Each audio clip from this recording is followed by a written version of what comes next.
You are such an asshole! Greetings from rainy, shitty South Dakota. A big rainstorm, well, not a storm, but a lot of rain came in, and so I'm kind of stuck here. I had to actually escape at 8 a.m. this morning because the town I'm in is very small. If you want to get food, you better get it. It says I'm on my motorcycle. I'm like, I better get it before the rain hits. And it's amazing. You can buy booze in this town at 7 a.m. God bless America. But you are not in America. We have a letter from our Canadian agent in the field. And he wants to learn about becoming a security guard. If you have any questions about anything, and as long as you have money, you can go to assholeconsulting.com and send me those questions. Anyway, the young Canadian writes, I have spread the word of Asshole Consulting and found a new client which I will be paying for in exchange for alcohol. It's a future capitalist in the embryonic stage. There we go. Kid's got hustle. Here's a letter I wrote with him asking for a video request. Hey, Clary, it's your buddies from Canada again. We appreciate your helping out with one of our friends the last time and for publicly calling Muhammad a child-raping piece of shit on you. I don't know if I did say it. Did I say that? I might have. If it's true, it's true. If it's not, it's not. Anyway, this time our question is a bit more specific. My friend has been living with this crazy Portuguese mom his whole life. It sounds like a sitcom. And finally wants to get out. He's doing a physics degree at McGill University and works a remote data entry job where he can set his own hours. It's an awesome gig, but pays minimum wage, $10.75 an hour, in the Socialist Republic of Quebec, of which you get to keep $4.23 after taxes. That's awfully kind of fucking Trudeau, and what other piece of shit you got over there is your provincial governor. I must specify that we live in the city of Montreal. Okay, so that your purchasing power is going to shit. The solution, get a job as a security guard. You guys are thinking right. You've often spoke about how you got a lot of time to work at a desk as a security guard when you work night shifts. His plan is to work the remote data entry job while doing security guard work. Look at this, see? Double dipping. Smart little kid over here. This would result in a combined wage of above $20 an hour. But from what we know, security guarding is not as easy to get into anymore. You need around 80 hours of classes and to pay for schooling. We've talked to a former security guard at Securitas. But that company is good because they only train you if you work under them. So we got a few questions for you. One, what will a person be expected to do during security guard training? I know CPR, a legal course, and physical ability are requirements, but if you could help detail some specifics that a trainee should be ready for, that would help. All right, now I can only speak to American training. I did look up the Canadian training. But basically, it's going to be legal bullshit. So, and not necessarily bullshit, legal stuff so that you don't get your employer in legal trouble. Understand, like, not the vast, I mean like 95% of security work. The only reason you're a security guard is because your insurance premiums go down. In other words, security, it's almost as if the security industry doesn't exist. Unless you're working Blackwater or private protection, that's a different ball game. But the vast majority of security is the insurance company says for your property protection, liability, policy, whatever they call it, if you put a security guard on there, your premiums will go down by $50,000 a year. And so the people at the property owners or the company says, oh, well, we could pay a security guard $25,000 a year, and we make a profit of $25,000. So the vast majority of security is centralized around or MP-centered around insurance. And so the majority of it is going to be obeying the law. You're not an officer. You're not a cop. You can't arrest people. And you're to sit and observe. So it's going to be legal stuff, like where you have a right and where you don't. And this is one of the drawbacks of security, because even I have to face it, even more so when I do an armed gig. Because, like, okay, our client is this person that needs protection because there might be a hit on this person or they've been threatened or whatever else. So we're sending you in with your gun to protect this person. I'm not a cop. I'm not a sworn officer. I don't have the license to kill. I am a civilian now put in a interesting compromised position where there's going to be a lot of legal ramifications if I pull my gun. So it's nuancing or tightrope walking that balance of like, okay, we're going to put you in a slightly higher risk situation. You're not a sworn officer. What are and are not your legal rights to do in this particular situation? I mean, there was even one, you can look it up. It'd be down south here in the United States. A security guard got fired at a Best Buy in Minneapolis, Edina specifically, if I remember correctly. Where he chased down a guy who stole from the company and I think like tried to make off with a kid, and the guy saved the kid or something like that. There was almost a hostage situation, and he ended up getting fired because Best Buy didn't want to get into, like, once the guy leaves our property, the legal risk of what happened, what you do, and we could get sued.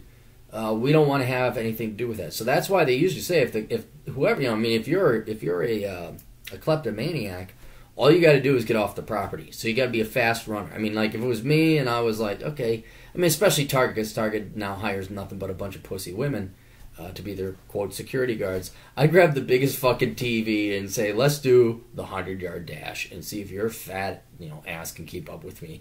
And once you make it to the other side of the property line, you go, and then they call the cops, and then you got to deal with the cops. There's a whole other problem that you shouldn't want to get into. All I'm saying is that the vast majority of the training, I mean, yeah, physical, you know, what else? A lot. I mean, I went through training one time, like, don't drink on the job. Really? No shit, Bill. I shouldn't drink on the job. The vast majority, though, of it is going to be about legal stuff, what you do and do not have the right to do. So it's going to be boring stuff.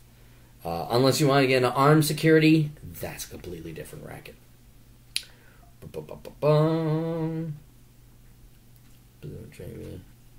You're ready for it. That would help. Yeah, basically, so to summarize training, it's nothing that you're not going to be able to handle.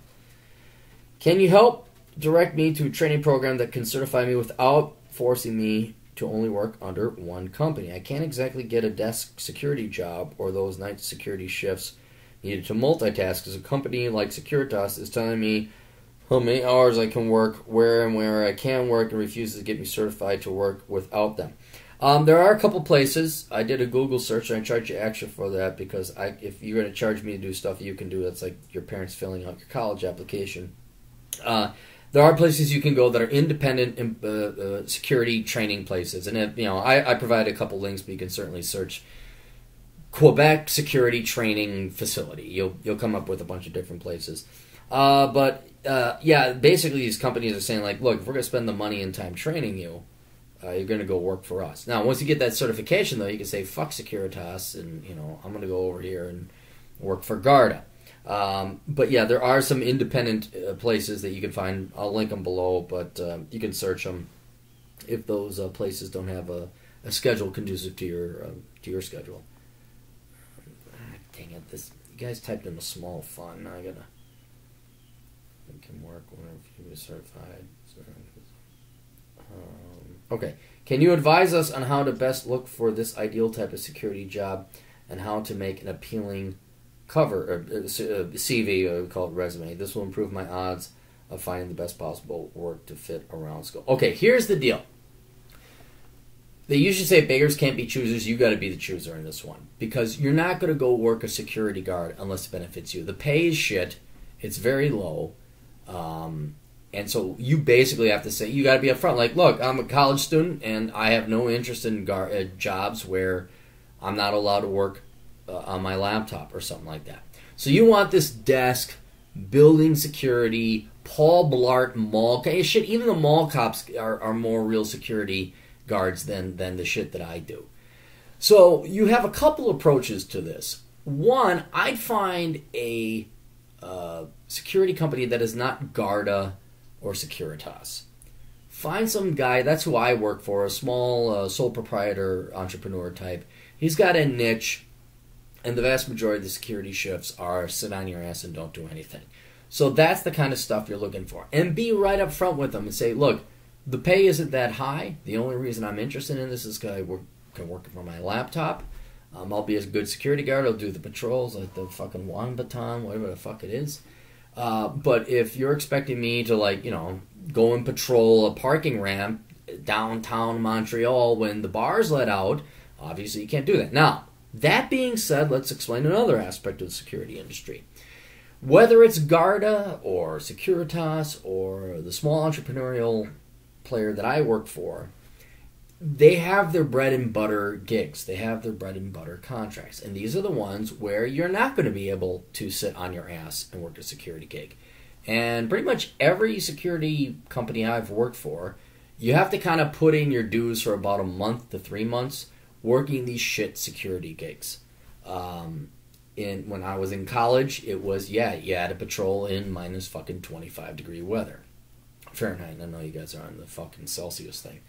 Then with my other, the guy I'm currently working for now, we had to patrol these downtown parking ramps in Minneapolis and deal with people pissing in the parking ramp, throwing up, fights. One guy was about to grab a girl and kidnap her. I mean, you're going to deal with, and you're not obviously going to be able to study. But it's worth putting in your dues, or in the case that I do, I occasionally, my boss will call me and says, we got a downtown security gig. I'm like, fuck. And it's like, you know what? This guy's been kind enough to give me the security work that I've had before. You kind of owe it to him to put in at least one shift a week or one shift a month, depending on how new you are. It's like, these shifts need to be covered. And you know what?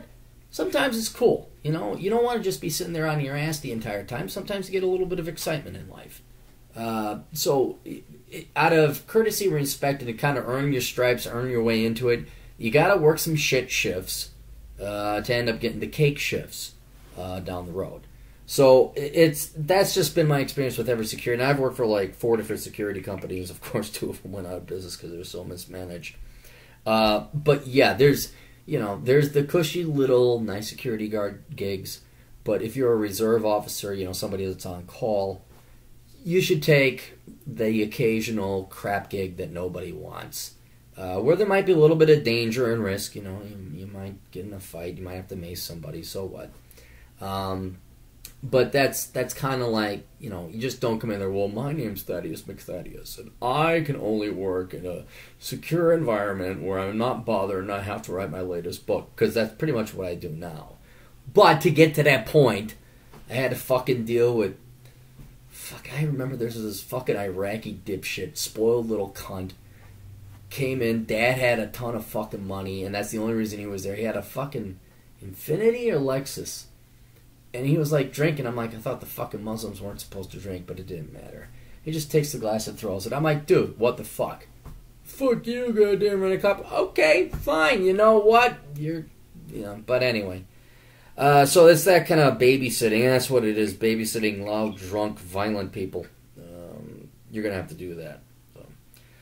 All right. Can you advise on the type of security? For the resume, the training, look, they all know that you're a bunch of young dipshit kids. And obviously, anyone who's been in the military or served overseas is going to get, like, preferential treatment. And they should, because, let's face it, they're more kick-ass than you are. So, I would, you get your training, stay in physical shape. When you show up, honest to God, there's high-level security, Blackwater, armed security, private bodyguards, kind of not to brag, the shit that we do. When I go into security, I gotta get this fucking mop cut. I gotta shave my face. The girlfriend, I like you, I like it too, babe. But and I gotta wear a fucking suit. And also, I have to be in shape. I have to lift weights. I have to run, and I have to be good with a taser and mace and a gun. So if you had any kind of additional training, firearms, if you want to go armed security, which I know in Canada opens up a whole new can of worms. But if you learn to train with mace, which is probably also illegal in Canada, some kind of training, and also when you show up for the interview, shave this shit off, have a nice clean crew cut, no fucking bullshit. They're looking for clean guys. Now, the other aspect of security, there's the high-end security, then there's the low-end security, and this is just, they want a warm body, and this is where they run into problems, at least in the United States. People showing up drunk, people showing up high, people not showing up. I remember one time, they no longer exist. It was Sim Security. I think they're bankrupt or they were bought out or whatever. and I had the supervisor, and he had the fucking Reno 911 mustache because he was a wannabe cop. Well, this shows you, this was my supervisor, okay? He was like, your hair's getting a little long, you know, you might want to cut that, da-da-da. And I'm like looking at this guy, I'm like, oh, okay, fine, whatever, I'll go get a haircut. Well, he tries to pull somebody over with a Chevy Corsica. That's how long ago it was, if you can remember Chevy Corsicas. And it had like the yellow cherries. It wasn't even a real cop cherries. It was just yellow bar that went across, like parking lot security. He pulled somebody over, I think because they were swerving, and then he calls the cops. And that guy ended up getting arrested because he was impersonating an officer. And then they also found out he didn't have his driver's license. Now that's a fucking supervisor. And this is rife in the United States, where you gotta deal with people showing up sober, showing up period, and supervisors who don't have their fucking driver's license. So if you can just be clean cut and show up regularly and consistently for a job for 3 months, you're gonna do quite well. You should be able to find a gig that would suit you and say, wow, Bill, you showed up for 3 months straight sober and you didn't miss a shift. Like, that was a fucking accomplishment. But it is in some of the low-rank security guard world. And then maybe you can go and start having your choice of shifts. Regardless, I would just say you're going to college, clean cut, show up, try and get some other kind of training in addition to the the Bureau of something. It's the Bureau of something. I'll put it on the link below, but that's where you got to go to get your training. That's what certifies you. So beyond that, in addition to that, showing you're going the extra mile, that'll definitely help. If I make a power CV. What the fuck would you have done if somebody actually broke in during one of your shifts? Any advice for when we actually have to protect the building or the people? Best wishes. Oh, okay, that's easy. Unless you are licensed to kill, no, you are to be a presence. You're a deterrent. Security is largely a deterrent. And if somebody comes in, you are to get the fuck out. You are to, I mean, they'll have a procedure, like each shift, each building, each location will have its own procedures. But in terms of the law, if someone comes in, Ahmed comes in with his explosive vest, you get the fuck out. You're number one in your life, dude. You get the fuck out. If you want to play hero, go ahead. But for the $10 or $12 an hour you're going to be making, no, you're not. You're nobody's hero. And you are a commodity. You are a very cheap commodity to the security guard company. You have to use the company as much as it's going to use you. And they've told me, many times, like, if anyone comes in, get out. You're not there to play fucking John McClane and Die Hard. You are to report it, call the cops, get the cops. The cops are the professional. You're merely an alarm system. That's basically what it is. You're an alarm system. Oh, here comes the terrorist. 911. We got somebody attacking here with a knife or whatever else. When it comes to bodyguard security, that's a different matter. There it's kind of like, yeah, we told you we'd protect you, but oh shit, here's a guy with a gun. Fuck it, I'm leaving. Well, that's up to your own moral caliber. And then also, you would probably get additional training on top of that. But when it comes to basic desk guard security, there's a fire, you call the fire department. There's a robbery or mugging going on, you call the cops. And especially in Canada, I mean, if they're not going to give you a gun, you have no weapons, you're just there to report. You're there, and there's a great commercial in the United States. What was it? Is it insurance or Geico? It's basically, they're at a bank, and there's a security guard there. He's got his hat and everything. And these bank robbers come in. They're like, all right, everybody down on the ground. And people are down on the ground with their head. There's a security guard just standing there all smiley. He's got his hat. And people are like, are you going to do something? He's like, oh, no, I'm just a security guard. I'm just telling the cops that there's a robbery in progress. They're like, well, did you do that? He's like, yeah, I did. And he just stands there. That's security. And no one would, that's the true honest thing, is that's security. You are there to visually deter somebody from attacking, but once somebody does, you basically tell the authorities and you get the fuck out. And that is I don't care how much of a badass uniform you got. I don't care how ripped people's biceps are. From a legal standpoint, that is basically all you are. Remember, it is insurance that drives security, not heroism or I'm going to protect people. It really has nothing to do with protection except for protecting the assets and the asses of the company that's hiring you from a lawsuit. That's really what it is. If you go out there like Clint Eastwood and start shooting up people, you're going to be in way more trouble. It's kind of sad, but when you're a security guard, you're supposed to be more of a coward because of now all the legal. Especially if they give you a gun, it's a different.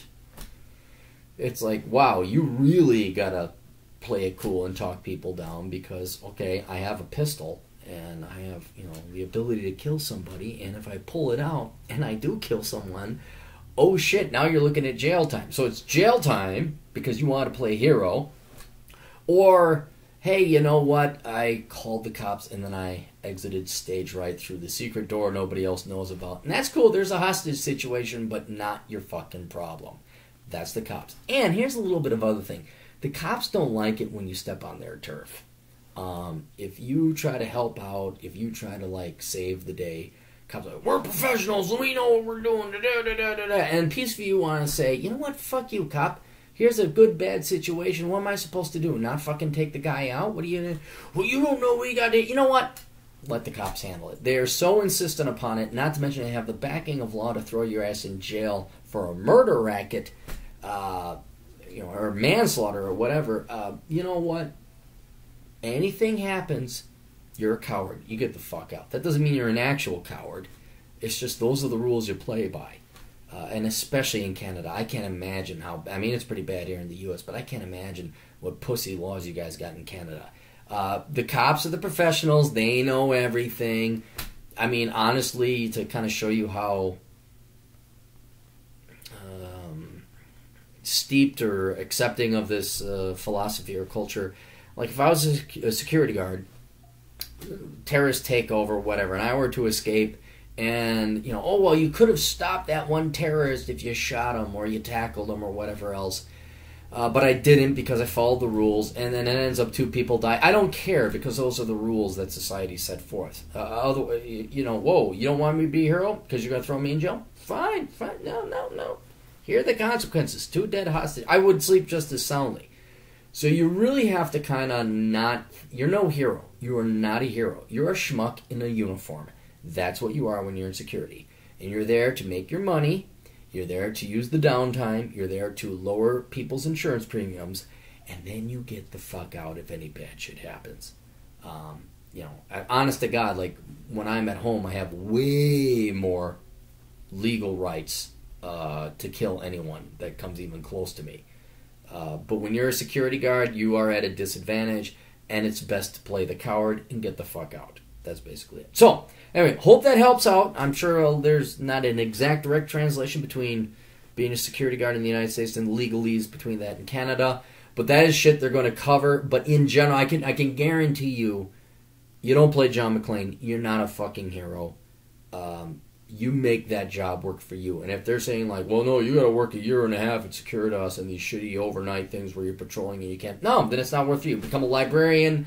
There's other overnight security, or other overnight gigs, other study gigs, jobs that you can take where you don't have to be working, you can just be studying. And maybe your buddy's already got a pretty good setup where he can do it remotely and he can work, on his homework otherwise. But I understand why you're trying to aim for the double dipping. It's just, if it doesn't work for you, don't do it. That's it. That's all I'm saying. So, anyway, best of luck. Toodles.